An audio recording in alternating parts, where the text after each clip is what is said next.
করে মানুষ বানালাম, এত কিছু তোমাদের জন্য আমি ফিটিং করে দিলাম, তোমাদেরকে ভালোবাসা দেখাবার জন্য।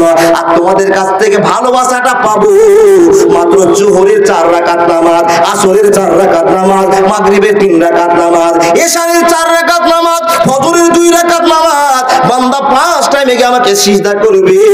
আর এই জিনিসটা নেওয়ার জন্য, এই ইবাদতটা নেওয়ার জন্য আমি আল্লাহ তোমাকে সাজার পর সাজিয়ে আমি মানুষের মতো মানুষ বানালাম।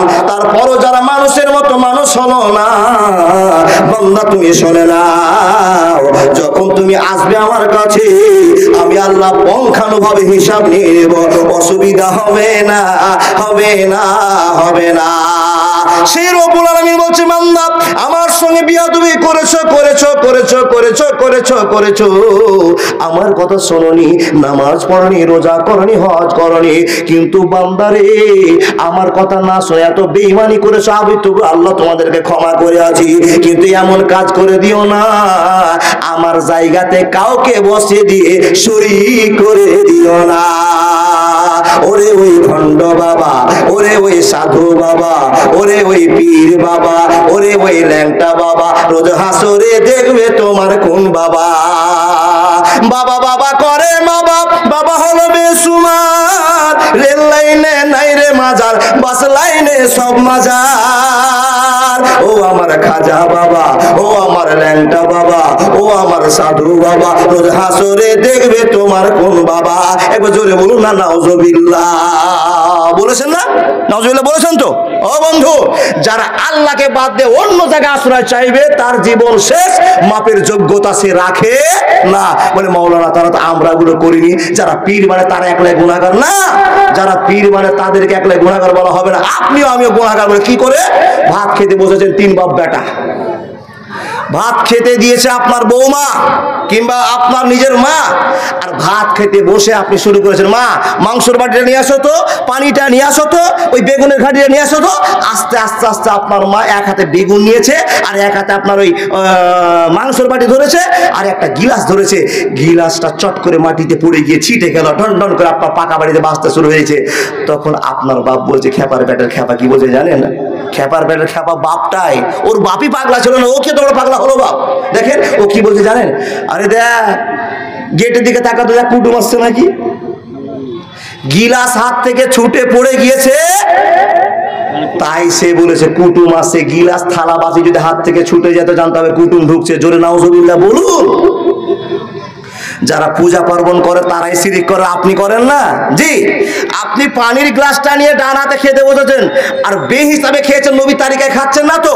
নবীকে আপনি ফলো করতে পারেননি, জীবনে সেটিং করতে পারেননি, জানার জন্য আপনার ভুল আছে। পানি খাচ্ছেন তো একবার দাঁড়িয়ে দাঁড়িয়ে ঢক ঢক করে পানি খাচ্ছেন, আর পানি গিয়ে লাক দিয়ে বেরিয়ে শ করে বেরিয়ে পড়েছে বাপ, মুখ দিয়ে ঢুকেছে, নাক দিয়ে বেরিয়ে গেছে। আর যেমনই পানি বেরিয়ে যাওয়া শুকরিয়া আদায় না করে আপনি বলছেন সালা আমাকে ওর নাম করছে। হে, আপনাদের এলাকায় বলে না? বলে? বন্ধু শোনেন, রব্বুল আলামিন বলছেন এখানে আপনারা 10 জন বসে আছেন, আল্লাহর বান্দা যারা 10 জন মানুষ বসে জালসা শুনছেন। এক বন্ধু বলছেন, ও আব্দুল সাত্তার ভাই বাড়ি কি তুই যাবি না? বলছে যাবো যাবো যাবো। তো যাবো যে বললেন, যাওয়ার গ্যারান্টিটা আপনার না আল্লাহর? জোরে বলুন। তাহলে আপনি বাড়ি যেতে চাইছেন, যেতে পারবেন না। আল্লাহ যদি না চায় বাড়ি যাওয়া হবে না। তো রব্বুল আলামিন বলছেন, বান্দা তুমি কি এই ভাবনাটা রাখতে পারলে না? তুমি যাওয়ার মালিক নও, আমি আল্লাহ যাওয়ার মালিক। তুমি আল্লাহ বাড়ি পৌঁছানোর মালিক নও, আমি আল্লাহ পৌঁছানোর মালিক। তুমি কেমন করে বন্ধুকে বলতে পারলে হ্যাঁ চলে যাবো, হ্যাঁ চলে যাবো, হ্যাঁ চলে যাবো? খবরদার এই কথা বলবে না, নাহলে আমি আল্লাহ তোমার উপর রাগ করে নেব। বান্দা, এই আল্লাহ কেন তুমি রাগ করে নেবে? বলে আমাকে ছোট করে দিয়ে অন্য কাউকে সাহস জগিয়ে দিয়েছো, নিজের সাহস তোমার হয়ে গিয়েছে। এখানে শিরিক হয়ে গিয়েছে। এই শিরিকের জন্য বন্ধুরে জাহান্নামে চলে যেতে হবে, জান্নাত পাওয়া যাবে না। আমার আল্লাহ বলছেন, ওয়াবুদুল্লাহ ওয়ালা তুশরিকু বিহি শাইআ ওয়া বিল ওয়ালিদাইনি ইহসানা।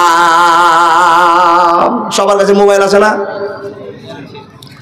ডিগ্রি দেখছেন, ডিগ্রি দেখছেন, কি ডিগ্রি? মোবাইলকে খুলেছেন, কোন জায়গায় আজকে বৃষ্টি হবে, বলে হাড় ভাঙা দিকে খুব বৃষ্টি উঠে আছে, মেঘ উঠে আছে, বৃষ্টি পড়তে পারে। তো কে বলছে হ্যাঁ হে ঠিকই কথা, হে যেদিন মোবাইলে বলে যে বৃষ্টি হবে তো হয়েই যাবে। বন্ধু, বৃষ্টির মালিক মোবাইল না আল্লাহ? জোরে বলুন, মোবাইল না আল্লাহ? যে সমস্ত লোকেরা সমস্যার সমাধানের জন্য আপনার একটা দায়িত্ব নিয়েছে, সমুদ্রের ভিতরে লক্ষ্য করে আছে, আজকের সমুদ্রের পানির উথাল পাতাল ঢেউ দেখে নির্ণয় করতে পেরেছে অমুক জায়গায় বৃষ্টি হতে পারে, হতে পারে। কোনদিন মোবাইলে, টেলিভিশনে, রেডিওতে বলেছে হবে হবে। এই গল্প কি আপনার জানা আছে বন্ধুরা আমার? মোবাইল যেটা আপনাকে বলেছে হতে পারে, ঝড় বৃষ্টি হতে পারে, 80 কিলোমিটার গতিবেগে হতে পারে, কিন্তু হবে এই কথাটা আপনার মোবাইল বলেনি বন্ধু। কিন্তু যারা মোবাইলকে মাননেওয়ালা ওরা বুঝে নিয়েছে, মানে মোবাইল বলেছে মানে হবে হবে। রব্বুল আলামিন বলছেন এটা হলো শিরক, তুমি জান্নাত পাবে না। ওয়ালা তুশরিকু বিহি শাইআ, আল্লাহ জায়গাতে কাউকে বড়ই বর্ষ দেখে কাউকে বসিয়ে দিয়ে খবরদার আশাবাদী হয়ে যেও না, নাহলে তোমার ইমানে পোকা লেগে যাবে, ইমান তোমার বাঁচবে না। এই ভুলগুলো আমাদের হয় না, তাই তো বাপ? হাজার হাজার হয়। বিশেষ করে সব চাইতে যে ভুলটা এখন চলছে, মোবাইলকে বিশ্বাস করে জালসা ডেট ক্যান্সেল করে বলছে মৌলভী সাহেব মোবাইলে বলে দিয়েছে জালসা পাল্টাতে হবে, ডেট বাদ দেন। জি বাবা, আল্লাহ বলছেন বান্দা বিশ্বাস তোমার হলো না, আমি আল্লাহ মেঘ আকাশে উঠাতে পারি, আকাশটা তোমার বাবার নয়। একটা মাথার উপর আকাশ দেখছো তোমার সামনে, কিন্তু এটা সামনে তোমার নয়। দেখো থাইল্যান্ডের মাটিতে আছে, সুবহানাল্লাহ বলুন। যে সামনে আপনি তারাটা দেখতে পাচ্ছেন, এটা আমার সামনে তারা উঠে আছে, তাকিয়ে দেখুন ওটা কোথাকার তারা, ওটা আপনার সামনে মনে হচ্ছে দেখুন নেপালের মাটিতে উঠে বসে আছে, ওটা তোমার জন্য নয় বান্দা। এই বৃষ্টির মালিক আমি আল্লাহ, যাকে ইচ্ছা করব, যেই জায়গায় ইচ্ছা করব সেই জায়গায় বৃষ্টি পড়বে। তুমি মোবাইলের কথা শুনে চালসা ক্যান্সেল করিও না, এখানে শিরকের গন্ধ ঢুকে গিয়েছে, এই শিরকের গন্ধ আপনার জীবন শেষ করে দেবে বন্ধু। তাহলে আমরা শিরক মুক্ত জীবন কাটার জন্য এই মাদ্রাসা তৈরি করেছি, তাই না বাবা? শিরক মুক্ত জীবনের জন্য এই মাদ্রাসা তৈরি করেছি। এই মাদ্রাসায় কি হবে? এখানে আদর্শ মা এবং বাপ হবে। আর আদর্শ মা আর বাপ যখন এক জায়গায় অ্যাডজাস্ট হবে, তখন এখান থেকে আদর্শবান ছেলে জন্ম হবে। কোম্পানির যদি ভালো হয় তো কোম্পানির প্রোডাক্ট ভালো হবে, আর কোম্পানি যদি গোলমাল হয় তো কোম্পানির প্রোডাক্ট সব গোলমাল। এখন বাইরে যান, গোলমাল প্রোডাক্টের গোলমাল মাল দেখতে পাবেন, তো একটু বাইরে যান। ছোট্ট ছোট ছেলেরা ত্রিভুজ কাটিয়ে চুল কেটে ঘুরে বেড়াচ্ছে, জানতে হবে এর কোম্পানি খারাপ, তা ওর প্রোডাক্টও। বুঝলেন না? বুঝতে পারেননি? ও বাপ, যেই বেটা বাপের সামনে ত্রিভুজ আকারে চুল কেটে বসে ভাত খেতে পারে, তো জানতে হবে বাপের কি পুরো গোলমাল আছে, তারপরে ছেলেটার গোলমাল এসছে। কেমন কথা বলবি সে? তোমার বাপ হতো ইহুদির জন্মা, তাই তুমিও ইহুদির জন্মা। তার কারণ ইহুদিদের রাইটসকে, বৈশিষ্ট্যকে তুমি নিজের জীবনে সেটিং করেছো। ও বাপ, দেখেন পৃথিবীতে মুসলমান ত্রিভুজ কাটিয়ে চুল কাটার অধিকার রাখে? রাখে? অরিজিনাল মুসলমান পাবে? হ্যাঁ কি না বলেন না গো বাপ? তো আপনাদের সন্দেহ মনে হচ্ছে মাওলানা চুল কাটার সঙ্গে কি সাথে আছে? ও আল্লাহর বান্দা, আল্লাহ নবী চিহ্নিত করে বলেছেন এক শ্রেণীর মানুষের সঙ্গে মুসলমানের যুদ্ধ হবে, তারা দেখতে সাদা হবে, হাইটে লম্বা হবে, ছোট ছোট চোখ হবে, তাদের টাইটেল ডেফিনেশন আল্লাহ বর্ণনা করেছেন। ওদের সঙ্গে যুদ্ধ হওয়া না পর্যন্ত কিয়ামত হবে না।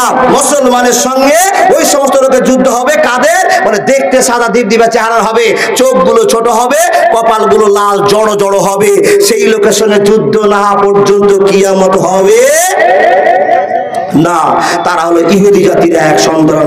ও বন্ধু, সেখান থেকে কানেকশন আপনার এলাকায় আপনার ঘরে চলে এসেছে। বলে মাওলানা কি করে ঘরে আসলো?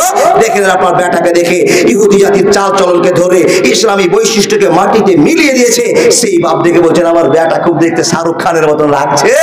সেই শাহরুখ খানের বাপ আর শাহরুখ খান একই সঙ্গে জাহান্নামে থাকতে হবে, অসুবিধা কিছু নাই। বন্ধু তৈরি করেছেন মাদ্রাসা, এই মাদ্রাসাকে টিকিয়ে রাখার জন্য কোন কি আল্লাহর বান্দা আছেন? মাওলানা আমাদের সমাজে বড় গেলেম চালু হয়ে গেছে, অন্যায় চালু হয়ে গেছে। অন্যায়কে রুখতে পারে একমাত্র মাদ্রাসা। কি করতে পারে? রুখতে পারে একমাত্র মাদ্রাসা। ও বন্ধুগণ আমার, কিছু কিছু গ্রামের মানুষেরা 50,000 লোক বসে একটা মাদ্রাসা তৈরি করতে পারে না, কিন্তু আপনাদের কপাল ভালো, আপনাদের কপাল ভালো যে আপনারা হাড় ভাঙার মাটিতে একটা মাদ্রাসা নির্মাণ করে দিয়েছেন। এই গতবার এসেছিলাম তো শুনলাম যে আমাদের কয় জামাত থেকে দোসরি কিংবা তেসরি বলেছিল। আজকে শুনলাম যে মাওলানা আমরা সিদ্ধান্ত নিয়েছি এই মাদ্রাসাকে আর একটু ডেভেলপ করতে হবে, আর একটা সাবজেক্ট আমরা বাড়িয়ে দিয়ে আমরা